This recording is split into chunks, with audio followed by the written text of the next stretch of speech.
মুসলমানদের কণ্ঠগুলো আস্তে আস্তে ভালো সাজতে সাজতে, নিরপেক্ষ সাজতে সাজতে, কথা না বলতে বলতে কণ্ঠ একেবারে আড়ষ্ট হয়ে গেছে। এখন আর জোরে কথা বলতে চাই না, সব ফেতনা মনে করে। এ কথা কেন বাংলাদেশের মুসলমান বিশ্বাস করলো না? মুসলমানদের পরিচার চাইতে প্রিয় হলো সেই গ্রন্থের নাম খানা কি? আরো জোরে আওয়াজ দিয়ে বলেন কি? মুসলমান মুখে হাত দিয়ে বলেন তো, যদি প্রাণের চেয়ে প্রিয় যেই কোরআনকে ভালোবাসি, যেই কোরআনের জন্য রাতের পর রাত জেগে থাকি, যেই কোরআনের জন্য হাত দিতে পারি, যেই কোরআনের জন্য পা দিতে পারি, যেই কোরআনের জন্য ফাঁসির মঞ্চে জীবনের জয়গান গেতে পারি, ওই কোরআন নিজে হাতে কোরআন করে মুসলমান বিশ্বাস করতে পারে।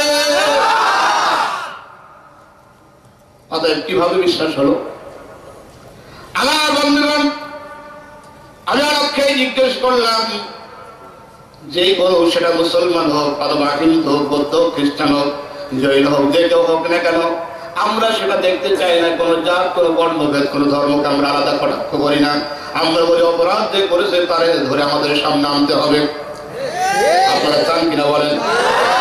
আমার ভাইরা, আমরা বুঝতে পেরেছি খায়দা ইসলাম মিয়া মোটা হয় জব্বার আলী। আমার কথা কি বলছেন কিনা বলেন? কারণ ভাসুরির নাম তো বলতে পারবো না, আপনাদের বুঝে দিতে হবে। আমরা কাম যে করেছে তারা খুঁজে পাওয়া যাচ্ছে না। শুধু নরম জায়গা পেয়ে খাবল দিতে বেশি পছন্দ করি আমরা। তাই এই স্বভাব পৃথিবীর সবচাইতে বড় এইরকম চরিত্রে এক তাগুতি শক্তি ছিল, তাগুতি সরকার ছিল, নাস্তিক সরকার ছিল, নাম তার ফেরাউন। নাম তার কি? ফেরাউন।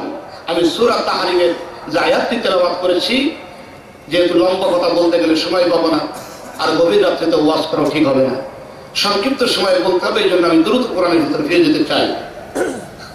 যে সূরাটি তেলাওয়াত করেছি তার নাম কি? এরপরে তো আওয়াজ দিচ্ছে না। কাল সকালবেলায় কি বলবেন? না সকালবেলায় চায়ের কাপে গিয়ে আমার বিরুদ্ধে সমালোচনা করবেন। হুজুর একটা নিয়ে আসলো, কবরস্থানও মানে না, শুধু রাজনীতি আর রাজনীতি। কারণ আমাদের দেশের বড় বড় মোসওয়ালারা এখন ফতোয়া দেয়, হুজুর এটা বলবেন না, ওইটা বলবেন না, ওইটা বলবেন না। আগেও তারা ফতোয়া দেয়, আসেন না? বড় বড় মোসওয়ালা আছে, আপনাদের এলাকায় নেই, আমাদের এলাকায় বড় বড় মোসওয়ালা, মুফতি, দাড়ি নেই, কিন্তু মুফতি তো অভাব নেই, ফতোয়া থাকে।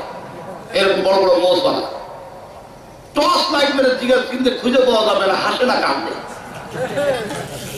আমি চিন্তা করি মুড়ি খাই কি করে, এত বড় বড় মোষ। আর বয়স হয়ে যাওয়ার পরে চুলগুলো পাটের বস্তার মতো, মোষগুলো সাদা। ওই যে যদি ঘন ডাল খাই আর না দই, কি খাইছো বলে মনে হয়। এই মোষ ওনারা এখন ফতোয়া দেওয়া ধরেছে, কোরআনে কোনটা বলা যাবে আর না যাবে ওনারা ফতোয়া জানে। দাড়ি চাষা গোপে আটা গাদাই মারে দম, নামাজ নেই রোজা নেই ইফতার খাওয়ার জম।